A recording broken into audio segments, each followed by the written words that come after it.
Muito boa noite, o meu nome é Inês Galvão e sejam bem-vindos aos Jovens e Cidadania, um programa cujo objetivo é chamar a atenção de todos os jovens e cidadãos portugueses para o seu papel importante na construção da nossa sociedade. Mas para juntos abordarmos temas relacionados com a nossa sociedade, nesta noite eu conto com a ajuda de dois comentadores. Eles que são Moisés Saraiva, profissional na área do marketing. Boa noite, Moisés. Boa noite. E Nádia Matos, deputada municipal. Boa noite, Nádia. Boa Mais noite. uma vez, obrigado pela colaboração.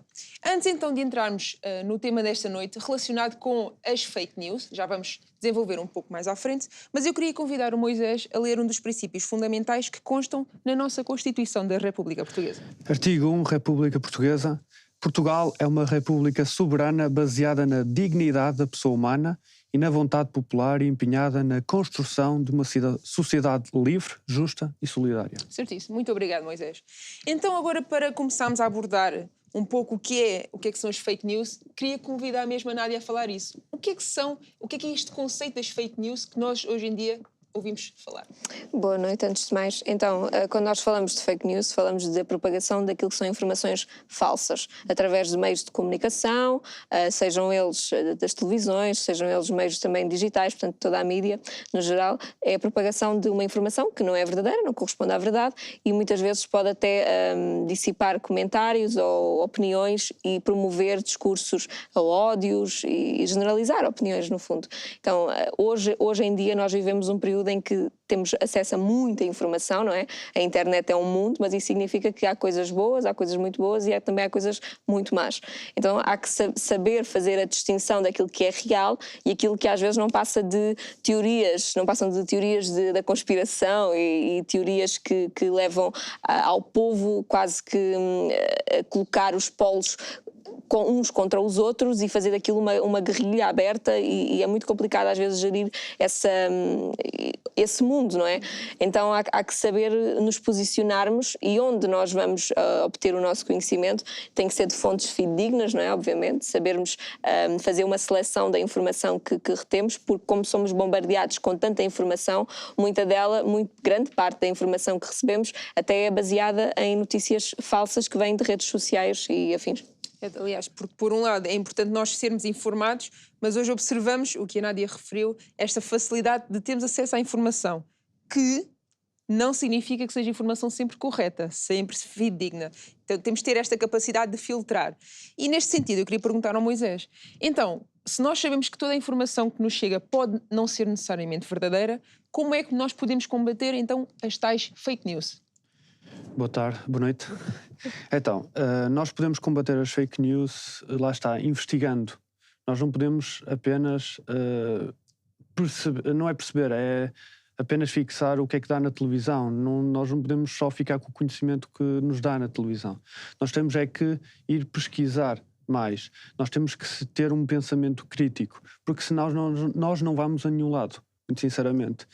E falando disso, eu gostava muito que as escolas, nós estávamos a falar há bocado, as escolas devem apostar mais no ensino e no combate das fake news, porque hoje muita mídia aproveita-se disso para enganar o povo. E acho que nós jovens e muitos adultos deviam combater mais as fake news, deviam aprender mais sobre as fake news para depois não ser enganado por elas. Então nós temos que transmitir este poder, passa a expressão, a cada cidadão para ele saber filtrar a informação, certo? Exato. Eu acho que este ponto até é muito importante que o Moisés referiu. O facto de haver uma educação que tem como objetivo educar as pessoas, no sentido literal da palavra, instruí-las, dando-lhes ferramentas, não é mais que isso, é apresentar caminhos e opiniões e dar-te as ferramentas para nós próprios, enquanto cidadãos, podermos tomar as nossas posições na sociedade, onde é que nós nos integramos melhor, com que ideias e com que ideais nos simpatizamos mais e acabamos por nos integrar. Então, eu acho que a educação tem um papel fundamental. Sem educação, sem instrução, o povo no geral, não é? Tudo aquilo que nós conhecemos acaba por não funcionar, porque as pessoas, em vez de, como disseste bem, Moisés, em vez de criarem um pensamento crítico, acabam por utilizar a arma, não é, da comunicação para criticar, e isso é uma coisa completamente diferente, não é? Hoje nós podemos, como nós até falámos num outro programa sobre tolerância, e acho que é bom nós termos divergências de opiniões, significa que cada um pensa pela sua cabeça e não está feito, não é? Programado e formatado, exato, para pensar segundo as ideias de outros. Então isso é bom, significa que a democracia até funciona ali em certos parâmetros, mas nós temos que nós próprios, esse trabalho tem que ser, eu acho que tem que ser feito um bocadinho também individual, porque se esperarmos que o Estado faça isso, não é do interesse do Estado ou das políticas, não digo das políticas, dos políticos, não é do interesse dos políticos que o povo seja instruído, porque isso significa que eles vão entender o poder que têm e o poder que há, por exemplo, no voto, no poder que há de retirarmos alguém de um cargo público, quando estão em cargos públicos, e isso significa que estão a responder perante o povo. Então, se as pessoas souberem, forem de facto instruídas para entender o que é que se passa à nossa volta, o que é que se passa com quem nos governa, não são dois mundos paralelos, não é? São dois mundos que se complementam e necessitam um do outro. A política necessita do povo e o povo necessita da política, e devem trabalhar em uníssono, em conjunto. E acabamos por olhar hoje para o panorama nacional. Eu acho que neste aspecto concordamos todos. Às vezes é muito difícil nós conseguirmos perceber o que é que aqui é mediatismo, o que é populismo, que é quase a mesma coisa, o que é real e o que é mentira. Porque, como tem tanta informação, e hoje nós temos acesso ao facto de várias estações de televisão propagarem notícias falsas com base em partilhas de redes sociais. Isto é uma afronta àquilo que é ser jornalista realmente. Eu costumo dizer que já não há jornalistas, ou há poucos, assim. Sim. Há jornalativistas. Exato, os jornalistas é um comentador, é um ativista. Sim, porque correspondem perante agendas e muitas vezes perante opiniões políticas, partidárias. Então há essa separação que não é bem feita, e o povo acaba por sofrer porque nós lemos tantas vezes a mesma coisa que passamos a acreditar nela. Se eu ouvir tantas vezes aquela teoria e tantas vezes compartilhada, se tanta gente compartilhou, é porque é real, é porque isto aconteceu. E não necessariamente isso é real. E há vários exemplos disso pelo mundo inteiro, não é só em Portugal, em que as políticas são feitas mediante os likes no Instagram, no TikTok, no Facebook, mais ou menos. Nesse ponto, porque nós temos de ter esta noção de que o facto de ter tempo de antena não significa que a pessoa que está com esse tempo de antena está a transmitir a informação correta. Mas hoje existe esta questão de, mediatismo. Sim. Eu vou ouvir esta pessoa porque tem muitos seguidores. Nós, jovens, especialmente, conhecemos esta expressão, tem muitos seguidores, tem muitos likes na publicação, então eu tenho que ter em conta, e não necessariamente. Nós temos que comparar credibilidade. Exatamente, temos que comparar toda a informação que nos dão, a nível político, a nível educacional, sempre com a verdade absoluta, que é a Constituição. E a partir do momento em que está na linha, consideramos como certo. Se alguma coisa não bate com a Constituição, então temos que desconfiar, temos que estar muito informados. E nesta questão, eu queria perguntar aqui ao Moisés, a Nádia já levantou aqui um bocadinho o véu, digamos assim, mas será que em Portugal nós podemos dizer que estamos muito manipulados pela mídia e por tudo aquilo que nos transmitem? Muito sinceramente, acredito que sim. Há muita notícia que é oculta dos portugueses. Eu conheço muita gente que está lá fora e eles dizem que nós, portugueses, não sabemos de muitas notícias que ocorrem no mundo. Temos vários exemplos. E acho que o povo tem que saber a Constituição, este livrinho jeitoso. Porquê? Para ficar informado. Como já foi dito num dos programas, informação é poder. E as pessoas têm que ter informação, têm que ser informadas. E acho que isso falta em Portugal. Falta porque, lá está, interesses políticos, interesses económicos, muitas coisas ocultas que não é mostradas ao público. Exatamente. Então nós, antes de continuarmos aqui a nossa conversa, eu vou convidar a doutora Luísa a abordar este tema à luz da Constituição da República Portuguesa.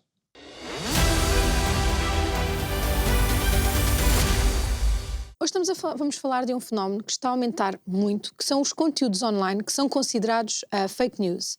Existem fake news em vários meios, imprensa, comunicação social, mas a verdade é que este fenómeno está a aumentar bastante a nível da internet, a nível das redes sociais, e é um fenómeno que traz grandes preocupações. Porquê? Porque é um fenómeno que move massas, é um fenómeno que divulga conteúdos que não são verdadeiros, conteúdos falsos, enganadores, sensacionalistas, incorretos, que servem para manipular determinadas matérias e para manipular os seus destinatários num determinado sentido.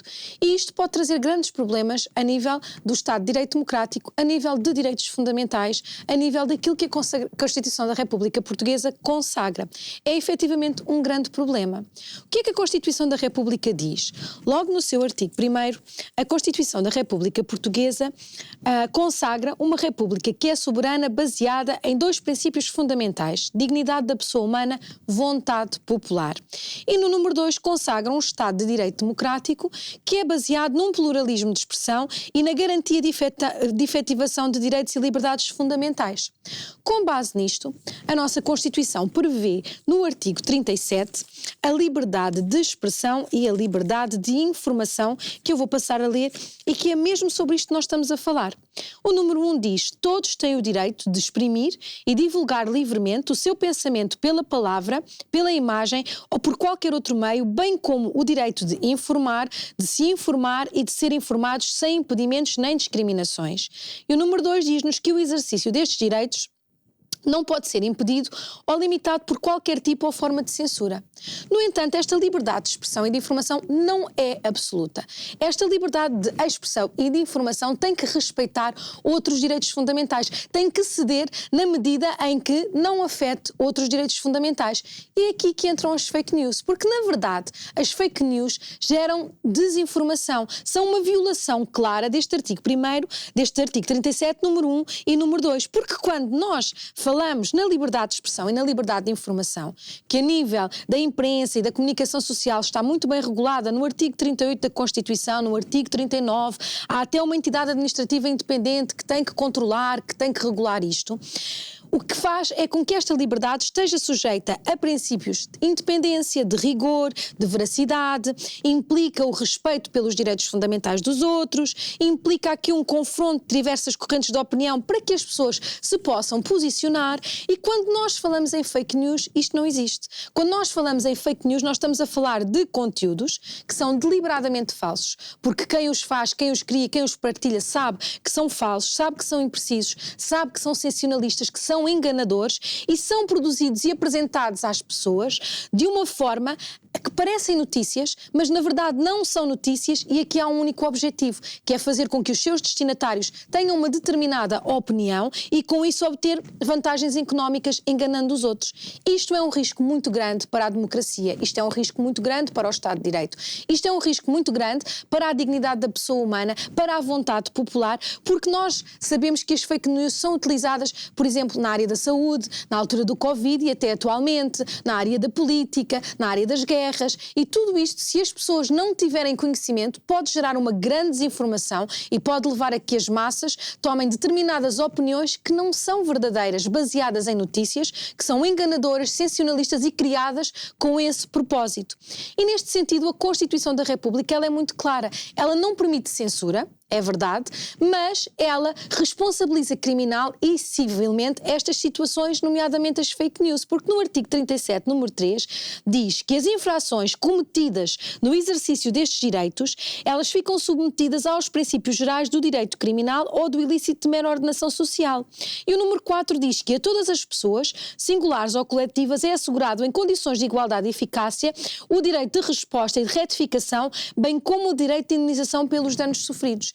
Quando nós falamos na parte criminal, obviamente que fake news podem afetar pessoas, podem afetar empresas, podem afetar organismos, instituições.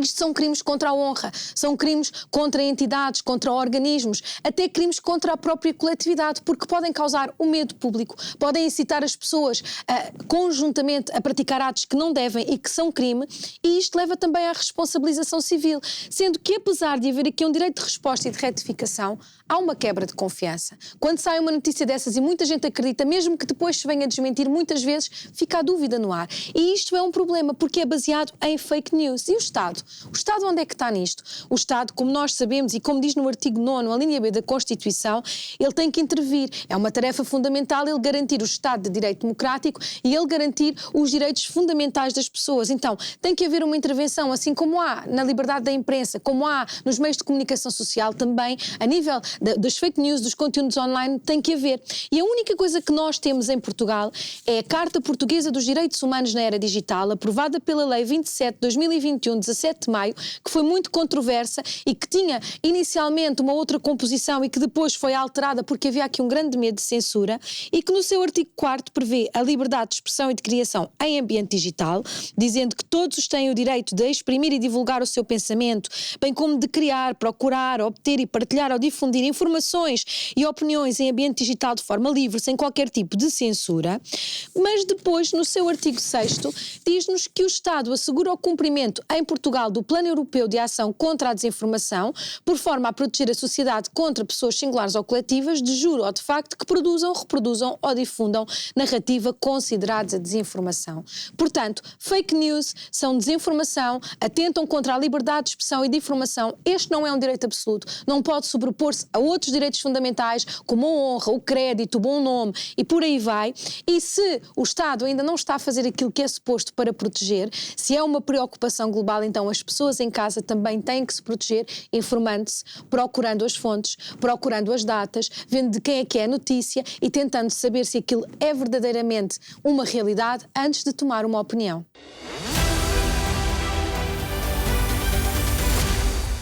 Muito obrigado mais uma vez, doutora Luísa. E eu queria, antes de mais, ler uma das notícias referente a esta questão, que diz que mais de 80% dos portugueses, ok? 80%, mais de 80%, já difundiram as notícias falsas baseadas nas redes sociais. Isto tem muito impacto, porque 80% dos portugueses, a não terem a noção do que estão a partilhar e a partilhar essa informação também verbalmente, vai ter influência numa coisa que é o voto. Exato. Isto também podemos analisar para o outro lado da moeda, que é só 20% da população é que tem acesso à informação credível e que tem ferramentas próprias para tirar o seu próprio juízo, fazer o seu próprio juízo. E isso é grave, 20% é muito grave. Sim, Inês, de facto aquilo que disseste é muito pertinente, porque nós, ao difundirmos, haver essa facilidade em difundir notícias falsas, muitas vezes elas vão de acordo ao cumprimento de agendas, que são políticas, ou de políticos em específico, são de mecanismos, de sistemas políticos que estão corrompidos, e o facto das pessoas acreditarem, levarem isso como uma verdade absoluta, isso aparenta e é um problema sério àquilo que nós consideramos ser livre, justo e igualitário, como está na nossa Constituição, aquilo que deve ser uma sociedade completamente justa. E eu creio que o facto das pessoas atenderem a este tipo, ou acreditarem em tudo sem tirar o seu próprio juízo, acaba por fragmentar a nossa sociedade e a nossa democracia de uma forma grave, que a longo prazo pode ser de facto um problema muito sério, enraizado mesmo no nosso sistema político. Eu acho que aqui também é onde entram, por exemplo, a massa mais jovem, que já podem votar. Nas próximas eleições teremos mais jovens que poderão votar, ou seja, todos eles já têm acesso a muita informação.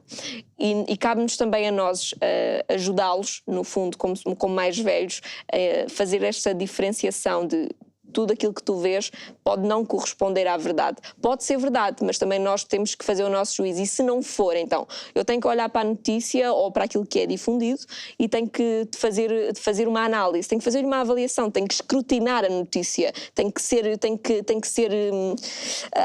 o termo, ser bastante crítico no sentido, não é do sentido de criticar, mas de ser um crítico construtivo. Perceber se esta notícia é real. Ok, pode ser real até, mas o que é que faz dela uma verdade absoluta? Onde é que está? Em que locais é que elas estão comprovadas? Ela está de acordo com aquilo que está na Constituição? Esta notícia que foi difundida está de acordo com aquilo que vem na Constituição? Porque a única coisa que nós temos que nos pode garantir que a verdade é cumprida é se cada um, no exercício do poder, das funções, cumpre a Constituição. Se ela não for cumprida, então só isso já é suficiente para gerar a dúvida e criar a dúvida.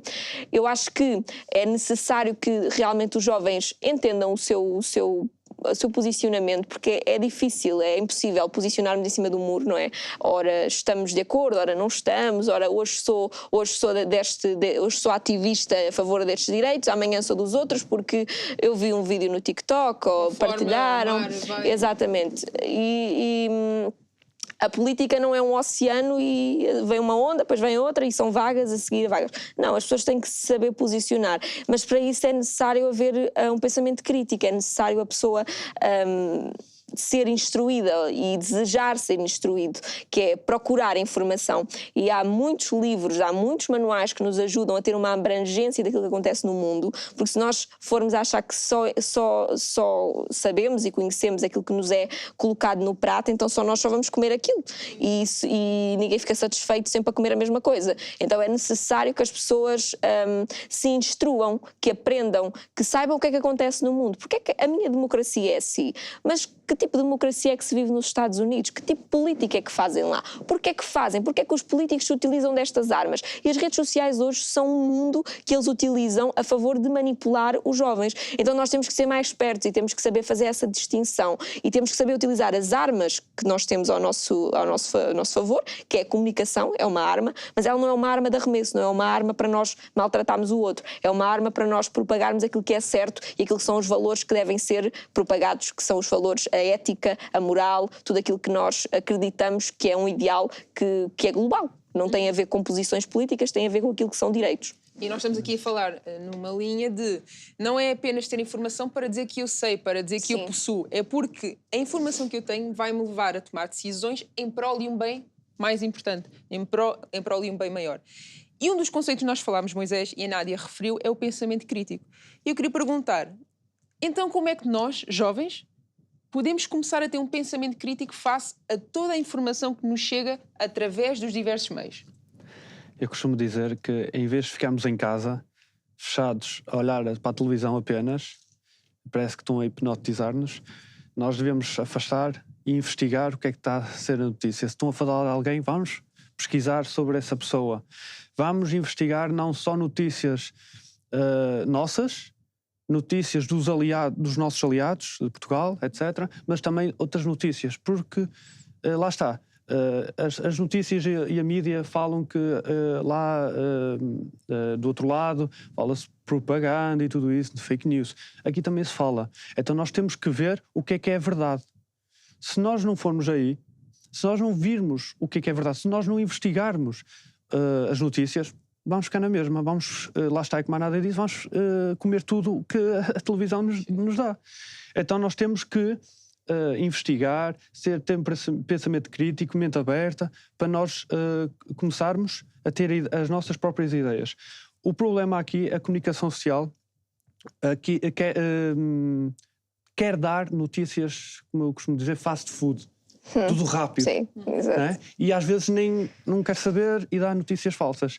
E o povo tem que fazer esse trabalho. Se a televisão não faz, o povo tem que fazer. As próprias informações que nos chegam, pegando esse conceito, está aqui a notícia, mas os pontos, a vertente, o contexto não vem e a pessoa toma logo aquilo por garantido e a decisão vai em prol disso. Nádia, face ao que nós estamos aqui a falar, da questão do pensamento crítico, a questão de analisar, saber o que é verdade ou não, isto vai influenciar o nosso voto, certo? Nós já falámos disto outra vez, mas quão importante é nós termos a noção de votar com consciência e não votar pela massa? Bom, essa é uma pergunta difícil e poderia ter várias respostas, perguntadas a várias pessoas diferentes. Eu acho que, para mim, naquilo que é a minha ótica, a minha maneira de ver o nosso país, a nossa democracia e a política em Portugal neste momento, eu acho que é necessário que as pessoas, lá está, saibam se posicionar, saibam utilizar o que têm, as ferramentas que têm para poder crescer. Pessoalmente, também considero importante o facto de nós temos essa comunicação, temos essa acesso e comunicação que é colocada, que é feita, mas essa responsabilidade esse escrutínio não deveria ser só nosso. Existe uma entidade competente para regular a comunicação social, que é a RC, e ela deve ser competente. E até que ponto é que essa entidade é completamente independente? Então, nós poderíamos ter assunto para mais 5 programas. Não temos tempo para tudo. Temos que pesquisar. temos que ver quem são as pessoas que estão nesses lugares, quem são os responsáveis, que filiação é que eles têm, porque às vezes eles cumprem agendas, os jornais, etc., os editores, são vários, não vou dizer nomes, eles cumprem agendas que lhes são colocadas. Muitas vezes os jornalistas nem querem fazer o que fazem, mas cedem por pressões que são, lá está, por pressões políticas, de agenda, interesses.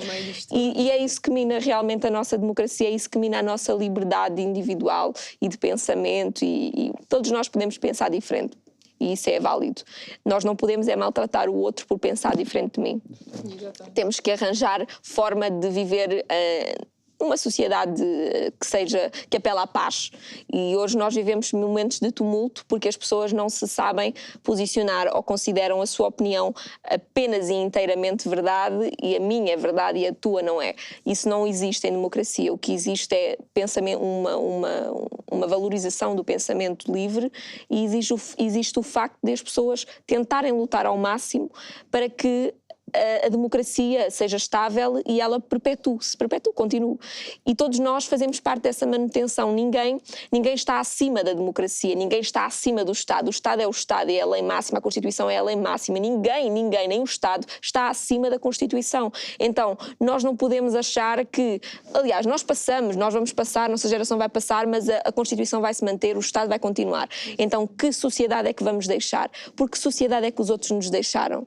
E nós temos que ter a noção... A responsabilidade. Exatamente, vamos sempre bater no mesmo ponto. Nós temos responsabilidade na nossa sociedade, não podemos ir atrás do que, eu ouvi, não vou sequer analisar. Não, nós temos um papel muito importante e não podemos de maneira nenhuma desprezar. Temos que ser mesmo agentes da mudança. Exatamente. Acho que foste tu que até que falaste disso, sermos agentes da mudança. E não é um mote bonito e clichê que se usa, é realmente sermos investigadores da verdade e levarmos a cabo. Por quanto mais força nós tivermos no nosso conhecimento, mais medo terá quem governa. Exatamente. Mais uma vez, Moisés, Nádia, muito obrigado pela vossa colaboração. Nós transmitimos informação e convidamos lá em casa a analisarem toda a informação que chega até vocês, para que vocês possam tomar decisões conscientes e em prol de um bem maior, que é a nossa sociedade. Continuem a acompanhar-nos no YouTube, onde estão disponíveis os nossos programas, no Instagram e no TikTok, e não se esqueçam de visitar o site Você é que Decide, com estas informações e outros temas também mais desenvolvidos. Até à próxima!